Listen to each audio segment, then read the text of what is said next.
So way back in the day, when humans just rolled in these tiny, tight-knit crews, someone breaking a big rule was legitimately terrifying. So the group would just panic and push that person out into the wild to live totally alone. But that backfired hard. The exiled person would just wander over and mess with another group.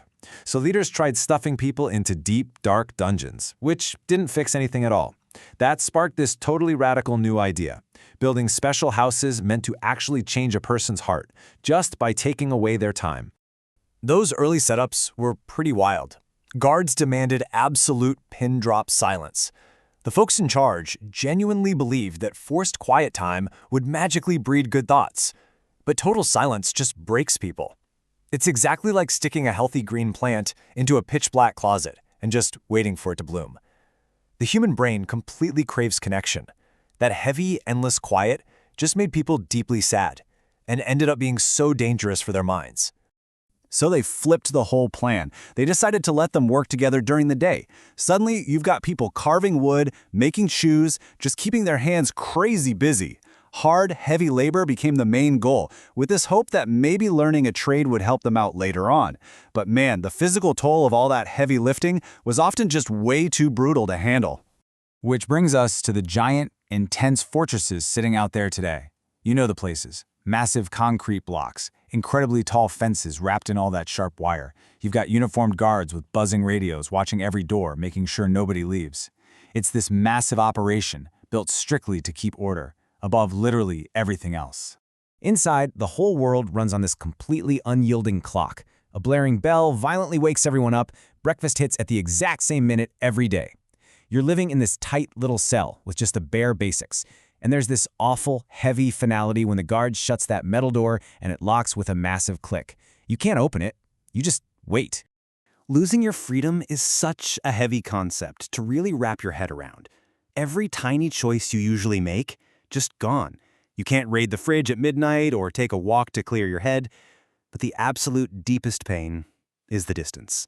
It's missing your family, missing bedtime stories, and having to settle for these rushed, static-filled phone calls. It just aches. Because of that physical block, something as simple as a crumpled paper letter becomes pure gold. A tiny little note can bring this massive spark of joy. People will reread the exact same lines over and over just to hold on to a shred of hope. And visiting days are beautiful but kind of heartbreaking. Sitting across from your favorite person, talking through thick glass, knowing that saying goodbye is going to sting. But it's not all just concrete and being totally forgotten. Some places actually bring in teachers, which is pretty amazing. They set up classes for folks who maybe never got a chance to finish school on the outside. They dive into math and science, and you can literally see this bright spark of pride when things finally click. Plus, they teach them how to navigate those wild, heavy feelings so they don't end up making the exact same mistakes. And honestly, this is probably the sweetest part. Some facilities bring in friendly little puppies. The people inside actually learn how to train them. Just feeling that soft fur, having to care for another living thing, it genuinely helps heal a sad heart. Though, it is a pretty heavy reality check to realize that while this healing is happening, some folks are spending their entire lives growing old behind those walls. It's definitely not always puppies and quiet reading time, though. The tension in there can be completely wild. Spaces are crowded, scary arguments spark up in the yard out of nowhere, and you always have to watch your back. People are forced to build these invisible mental walls to cope. It's exactly like a turtle pulling completely into its shell just to survive a walk down the street. Showing even a hint of sadness looks like weakness, so they just bury it all down deep to survive. But get this. A few places are experimenting with this totally radical new idea. They're building spaces that look exactly like normal neighborhoods. People wear their own regular clothes, they cook dinner in normal kitchens, they spend their days actually practicing how to be good neighbors. It entirely changes the game, trading out that exhausting, constant fear for actual trust. And the crazy thing is, treating people with basic human kindness actually works so much faster than pure punishment. When people feel human, they tend to want to do good things. But sadly, most of the giant systems running the world are still totally stuck in that harsh punishment era. Trying to change systems that massive takes a lot of effort, and progress is just painfully slow. Then comes the wildest phase, the final days. It's this insane mix of being thrilled and just utterly terrified. You pack up your handful of things, those heavy metal doors finally swing open, and you step out, taking a totally free breath. But the giant shock is that the world didn't pause for you. The cars look different, the tech is totally confusing, it's just a massive overload. Suddenly, freedom means a million terrifying choices. Out of nowhere, you've got this heavy pressure to find a safe bed and buy your own food. And job hunting? Brutal. Getting hit with constant rejections because bosses only see a record. It creates this desperate, scary hunger that can so easily drag someone right back into bad habits. Because if they slip up and break a rule again, boom, right back behind those tall walls. The cycle just loops. But there are communities out there actively trying to break that. You've got these amazing helper groups that literally meet folks at the gate on their release day. They hand them clean clothes, run through practice interviews, and purposely track down bosses who actually believe in giving folks another chance. And the big takeaway here is that landing a solid job changes everything. Just being able to pay your own bills or buy a silly little toy for your kid, it totally restores a person's pride. They get to feel like a hero again. And when those success stories drift back over the prison walls, it gives everyone still inside so much hope for their own future. It leaves society with this really heavy choice. When someone breaks the rules, we can just push them away and pause the harm for a moment.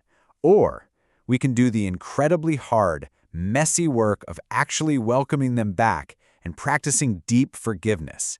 Because pure punishment might make a town feel safe temporarily, but it doesn't actually heal anything in the long run. Real change has to start from the inside out, where a person actually feels the weight of the pain they caused.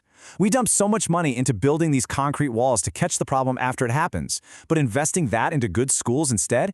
It's literally like fixing a leaking roof instead of just buying more expensive buckets to catch the drips. If we support kids earlier on, we could probably prevent so many of these mistakes from ever happening in the first place. A truly fair society has to be brave enough to look at the whole messy story. You have to see the broken rules, yeah, but you also have to see the broken person behind them. Nobody is just a walking summary of their worst mistake. Prisons are kind of just mirrors of what we value most. We get to pick our reflection. Do we want to be a society running on fear, or do we want to be brave? It's honestly kind of a miracle how hope manages to survive in the darkest, scariest places. Every person who walks out of those gates is carrying an incredibly heavy load of harsh memories. But we actually have the power to help them carry it. Seriously, something as simple as a warm, friendly smile can lighten that weight more than you could ever imagine. Ultimately, these places aren't just concrete boxes, they're a reflection of our absolute hardest choices. True safety only really happens when we start healing each other. It kind of makes you wonder what our world would actually look like if we just focused on that. Anyway, if you loved wandering through these ideas with me today, definitely hit that like button, share this with a friend, and subscribe so we can explore more together next time.